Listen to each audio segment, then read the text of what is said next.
राधे राधे दोस्तों, आप सभी का स्वागत है आपके अपने चैनल व्रत पूजन और कहानियां में। मैं आज आपको सोमवार भगवान शिव जी की व्रत कथा सुनाने वाली हूँ। तो बोलिए भगवान भोलेनाथ की जय।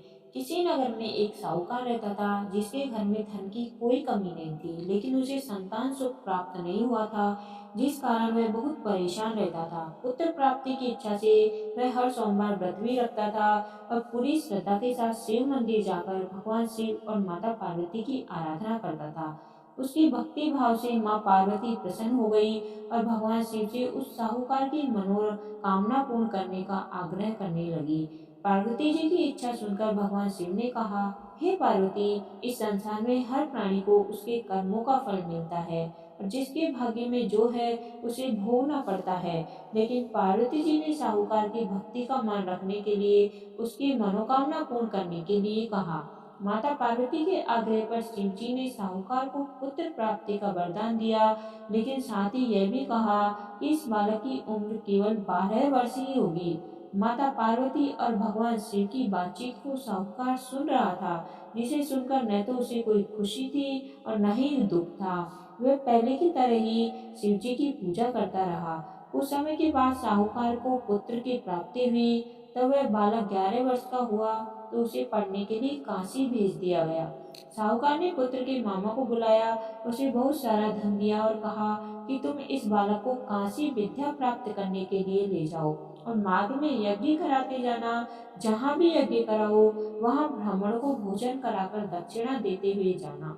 दोनों मामा भांजे इसी तरह यज्ञ कराते और ब्राह्मणों को दान दक्षिणा देते हुए काशी की तरफ चल पड़े। रास्ते में एक नगर पड़ा, जहाँ नगर के राजा की कन्या का विवाह था।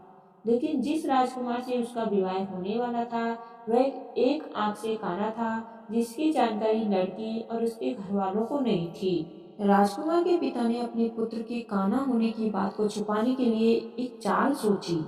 साहूकार के पुत्र को देखकर उसने सोचा कि क्यों न इस लड़के को ही दूल्हा बनाकर राजकुमारी से विवाह करा दिया जाए। विवाह के बाद इसको धन देकर विदा कर दूंगा और राजकुमारी को अपने नगर ले जाऊंगा। उसने लड़के को दूल्हे के वस्त्र पहनाकर राजकुमारी से उसका विवाह करा दिया। लेकिन साहूकार का पुत्र ईमानदार था। उसने मौका पाकर राजकुमारी की चुन्नी पर लिख दिया कि तुम्हारा विवाह तो मेरे साथ हुआ है, लेकिन जिस राजकुमार के साथ तुम्हें भेजा जाएगा वह एक आंख से काना है। मैं तो काशी जी पढ़ने जा रहा हूँ। राजकुमारी ने चुन्नी पर लिखी बात अपने माता पिता को बताई। राजा ने अपनी पुत्री को विदा नहीं किया। दूसरी ओर साहूकार का लड़का और उसका मामा काशी पहुंचे और वहां जाकर उन्होंने यज्ञ किया। जिस दिन लड़के की आयु 12 साल की हुई, उस दिन भी यज्ञ रखा गया। लड़के ने अपने मामा से कहा कि मेरी तबीयत कुछ ठीक नहीं है। मामा ने कहा कि तुम अंदर जाकर सो जाओ। शिवजी के वरदानुसार कुछ ही देर में उस बालक के प्राण निकल गए। मृत भांजे को देखकर उसके मामा ने विलाप शुरू किया। संयोगवश उसी समय शिवजी और माता पार्वती उधर से जा रहे थे। पार्वती जी ने भगवान से कहा, स्वामी, मुझे इसके रोने के स्वर सहन नहीं हो रहे। आप इस व्यक्ति के कष्ट को अवश्य दूर करें। जब शिव जी ने मृत बालक के समीप गए तो वह बोले कि यह उसी साहूकार का पुत्र है जिसे मैंने 12 वर्ष की आयु का वरदान दिया था। अब इसकी आयु पूरी हो चुकी है।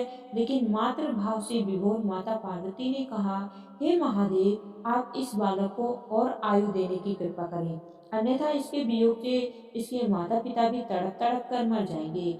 माता पार्वती के आग्रह पर भगवान शिव ने उस लड़के को जीवित होने का वरदान दिया। शिवजी की कृपा से वह लड़का जीवित हो गया।